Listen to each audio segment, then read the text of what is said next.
Well, Durban, this afternoon is a hive of activity ahead of this weekend, of course, because Moses Mabhida Stadium will be hosting that government-led certificate of recognition handover to AmaZulu King. Various faith leaders a short while ago today holding a prayer service for King Zulu ahead of tomorrow's ceremony. Our senior reporter Siphamandla Goge following this story for us, joining us now live from Durban. Good afternoon again from a wet eThekwini. I guess many people would say that this is a good omen with rains coming just before the day of that handover of that certificate. But we saw religious leaders from different faiths visiting the Zulu King a little bit earlier, His Majesty King Zulu ahead of tomorrow. Tell us more, what happened in that prayer service? It was a very deep prayer for the king. They were praying for the king to have strength, wisdom, and to be able to rule his father's people in a way that will be befitting, not to disappoint his late father. In terms of Zulu culture, tradition, and custom, a king that rules at the time rules on behalf of his father. That's why King Zulu is called King Zulu Zwelithini. It's a continuation of the previous kings. When King Zwelithini was on the throne, he was King Zwelithini Zulu. So his father will always be associated with him. He is ruling AmaZulu on behalf of his father. Now that his father has departed, he should be the one to lead the nation, and his father will rule through him. And the bishops were praying for him to have strength, to have wisdom, so that he will be able to deal with a number of challenges. He is stepping into very big shoes to fill here. He even joked about it months ago and said he's got a size 50 to fill, and it's not going to be easy for him taking over from the late King Goodwill Zwelithini Zulu, who was on the throne, by the way, for 50 years. Those who attended his coronation at the time, the 3rd of December 1971, said it was raining, and they said he was very emotional. Today I saw a bit of that, the king being emotional when the bishops had just performed his late father's favorite hymn, which is along the lines uJehova Baba ungumelusi wami ungenzela konke okuhle. The late king used to sing that hymn. He loved it so much. After the performance of that hymn, I saw King Zulu Zwelithini becoming emotional. He thanked the bishops for praying for him, saying he will need to work with him. They will need to work with him for the better or for the sake of the nation, which is facing many socio-economic challenges. He is ruling a nation that is plagued by poverty, inequality, underdevelopment. Yes, eThekwini, where the ceremony will take place, may look developed, but KwaZulu-Natal is vast and rural. Many people in rural areas are still without water, issues of health. This is a nation that is plagued by diseases. So the king has got a lot to do. He will need to craft his own path, his own legacy, and he will need to ensure that he rules his father's people with dignity, with respect, but most importantly to develop the nation. Let's take a listen to how he thanked the bishops who came to pray for him. Obulokhu bukhona kusukela ekuqaleni kunzima kunjalo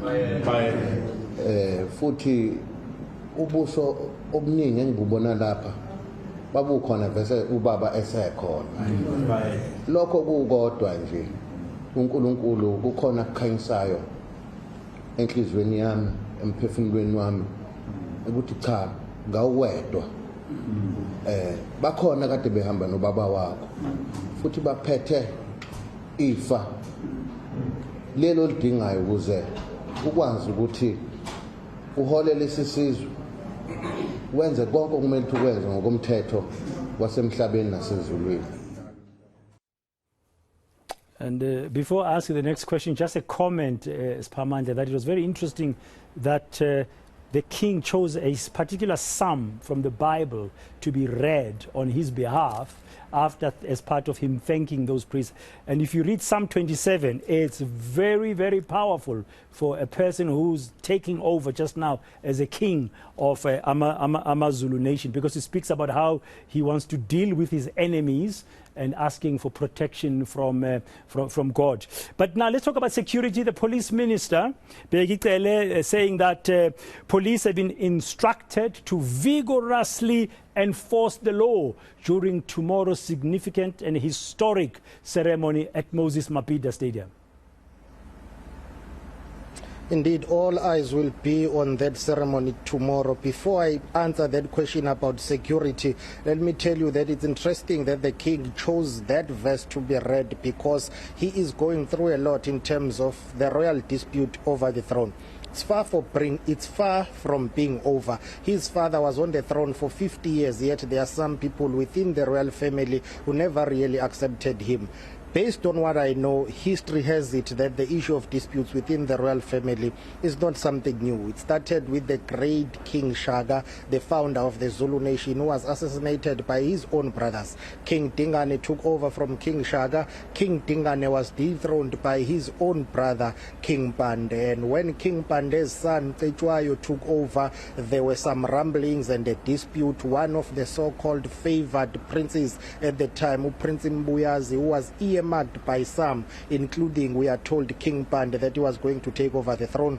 He was, of course, eliminated by King Cetshwayo, who ended up becoming one of the greatest AmaZulu kings. You come all the way down to King Misuzulu. The issue of the dispute within the royal family is not something new, and many kings had been on the throne for years with the dispute going on. The only difference this time around is that it's playing out in the Western courts. There are court cases that are ongoing, and they will probably end up in the highest court in the land, which is the Constitutional Court. But yesterday, Prince Mangosuthu Buthelezi, AmaZulu traditional prime minister, reciting history and context in saying it's not something new, it's been happening in the past. With time, it will come to pass. And that royal dispute has, in a way, triggered police to beef up security around King Misuzulu Gazwelithini. All the royal events and ceremonies that have attended, the king's security has been heightened. Police Minister Pegicele told me during the return ceremony that yes, the king's life warrants that there should be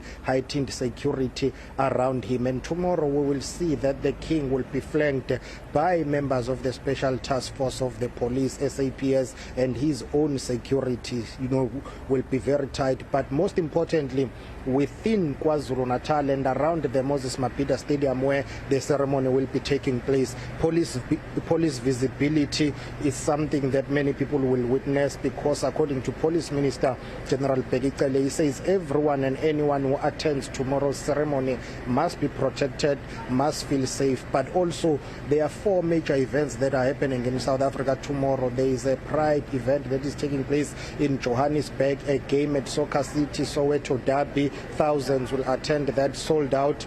There is another rugby match that is taking place, and tomorrow the recognition certificate handover ceremony at the Moses Mabhida Stadium. All those events need to be protected with high security. Police Minister Pegicele reminding members, men and women in blue, about their role tomorrow. Let's take a listen. There should be no confusion. Tomorrow there is no coronation of the king. Is handing over of certificate, because that has been done. Yours is to make sure that all happens peacefully, as Commissioner or as General Slapane has pronounced and has announced, has put online what is our job. General Slapane, you left just one point, one portion on the elaboration of the Constitution. You said we must uphold the law. The portion you left is that and enforce it. That's a portion you left. We uphold the law and enforce it. Tomorrow, starting from yesterday, today, tomorrow and after, your job is to enforce the law.